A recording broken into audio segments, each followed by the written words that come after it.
আমাদের দোষ আমি আপনাকে বলে দিচ্ছি, আমরা লাখ লাখ টাকা সরকারকে দিতে পারিনি, 240 টাকা দিয়ে ফর্ম ফিল আপ করেছি। এইটা হচ্ছে আমাদের প্রকৃত দোষ। আমরা যদি দিতে পারতাম লাখ লাখ টাকা, তাহলে আমাদেরও চাকরির ব্যবস্থা উনি করে দিতে পারতেন। এবং অযোগ্য শিক্ষকদের উনি যদি আমাদের সিটে জায়গা দেবেন বলেন, তাহলে আমরা কোন সিটে লড়ব? আমরা যে যোগ্য, আমরা তাহলে কোন সিটে লড়বো? কারণ কোর্ট থেকে এটুকু তো আমাদের অধিকার দিয়েছে যে যারা যোগ্য পরীক্ষার্থী ছিল, যাদের বিরুদ্ধে কোনো অ্যালিগেশন নেই, তারা পরীক্ষায় বসতে পারবে, তাদের বয়সের ছাড় দেওয়া হবে। তাহলে আমরা সেই সিটগুলো যদি আমাদের অযোগ্যদের দিয়ে দেওয়ার কথা মুখ্যমন্ত্রী সরাসরি প্রকাশ্যে বলেন, তাহলে আমরা কোন সিটের জন্য লড়াই করব? এবং আমাদের তো এখানে কোনো দোষ ছিল না, আমরা তো কোনো দোষ করিনি। বললাম ওই একটাই অন্যায় করেছি, 240 টাকা দিয়ে ফর্ম ফিল আপ করেছি, লাখ লাখ টাকা কাউকে আমরা দিতে পারিনি। এটাই আমাদের তাহলে অন্যায় ছিল। এবং আপনাদের তো মানে শিক্ষক এবং যারা শিক্ষাকর্মী, শিক্ষকরা তো পরীক্ষায় বসতে বাধ্য হলেন সুপ্রিম কোর্টের নির্দেশ অনুযায়ী, আপনাদেরও বসতে হবে? অবশ্যই আমাদের পরীক্ষার এই ফর্ম ফিল আপ ধরুন পরের সপ্তাহ থেকেই শুরু হয়ে যাচ্ছে। এই 17 তারিখের রায়টার পর আমরা শিক্ষাকর্মীরা, আপনাদের জানা আছে কিনা জানা নেই, আমরা নিবেদিতা ভবনে আমরা কিন্তু বোর্ডের সেক্রেটারির সঙ্গে দেখা করতে গিয়েছিলাম। এবং তার সাথে দেখা করে আমরা এটাই বলতে গিয়েছিলাম যে আপনারা যদি এক্সটেনশনের আবেদনটা শিক্ষকদের জন্য করলেন, তাহলে আমরা যোগ্য শিক্ষাকর্মীরা কি দোষ করেছি।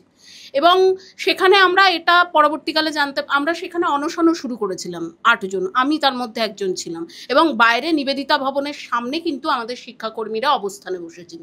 যখন এসএসসি ভবনের ওখানে টিচাররা বসেছিল, আমরা কিন্তু নিবেদিতা ভবনের সামনে করুণাময়ী মোড়ে অবস্থান করছিলাম। এবং আমরা ওই অনশন করছিলাম, অনশনের পরেই কিন্তু এই ভাতা দেওয়ার যে কথাটা 20,000 এবং 25,000, সেটা মুখ্যমন্ত্রী ঘোষণা করেছিলেন। এখন এই সুপ্রিম কোর্টের নির্দেশের পর লোকের, জনসাধারণের মনে এমন একটা ধারণা ঢুকে গেছে গ্রুপ সিডিরা নাকি 100%ই করাপ্টেড। কিন্তু সেটা যে সত্যি নয়। আমাদের আন্দোলন এইটার জন্যই ছিল যে প্লিজ আপনি যোগ্য আর অযোগ্য লিস্টটা ওয়েবসাইটে দিন, যে আমাদের মধ্যেও বেশ কিছু লোক যোগ্য আছে। আপনি পার্সেন্টেজটা আমি আপনাকে, হ্যাঁ আমি, সেটাও তো কোর্টের নির্দেশে, সেটাও যে ওনারা নিজের থেকে বের করেছেন তাই নয়, কিন্তু সেখানেও ওনারা প্রত্যেকবার এক কথা আমাদের বলেছেন, আইনি পরামর্শ নিচ্ছি, সম্ভব হলে তবেই বের করব। কোনো বাড়ি কিন্তু ওনারা বের করেননি। যখন কোর্টের রায় দিল, আমাদের ক্ষেত্রেও যদি না বের করে, যদি ফর্ম ফিল আপ শুরু হয়ে যায়, অযোগ্যরা পরীক্ষায় বসে, আমাদেরকেই আবার কোর্টে ছুটতে হবে রায় বের করানোর জন্য। কারণ আবার তো তাহলে প্যানেলই ক্যান্সেল হবে। কোর্টেরও তো বিচার এরকমই, সরকার বা এসএসসির তো কোনো অসুবিধা হবে না, তারা আবার পরীক্ষার আয়োজন করবে, কিন্তু বাতিল তো হয়ে যাবে আবার সেই নিরাপরাধ নির্দোষ এই আমাদের মতো মানুষরাই, যারা আমরা কষ্ট করে পড়াশুনো করে খেটে চাকরিটা পেয়েছিলাম। তো সুতরাং আমাদেরও অযোগ্যদের লিস্টটা অতি অবশ্যই দরকার, যাতে তারা পরীক্ষায় বসতে না পারে এবং ভবিষ্যতে এই প্যানেলটার যেন আর কোনো ক্ষতি না হয়।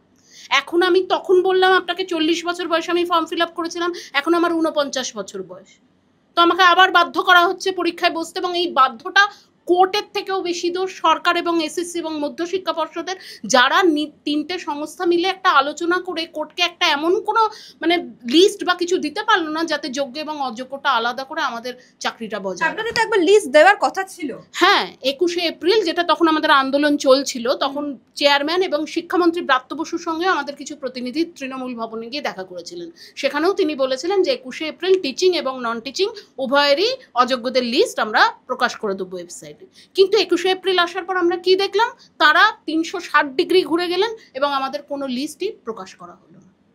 সুতরাং আমার বক্তব্য এটাই যে এই যে প্যানেল বাতিল, এতে সব থেকে ক্ষতিগ্রস্ত আপনি ভেবে দেখুন আমাদের সিডি কর্মীরাই হয়েছে। কারণ আপনি যখন একটা সরকারি চাকরি পেয়ে যান না, তখন আপনার একটা স্ট্যাটাস তৈরি হয়, কেউ লোন নিয়েছে, কেউ তার ফ্যামিলি বাড়িয়েছে, কেউ বাড়ি করেছে, সবারই কিন্তু হঠাৎ করে মাইনেটা বন্ধ হয়ে গেলে পরের দিন থেকেই ভাবতে হয় যে তার পেটের রোজ মানে সংসারটাকে দেখার জন্য, বৃদ্ধ বাবা মাকে দেখার জন্য, ছেলে মেয়েকে দেখার জন্য, লোন শোধ করার জন্য পরের দিন থেকেই তাকে আবার কোনো একটা কাজের খোঁজে বেরোতে হবে।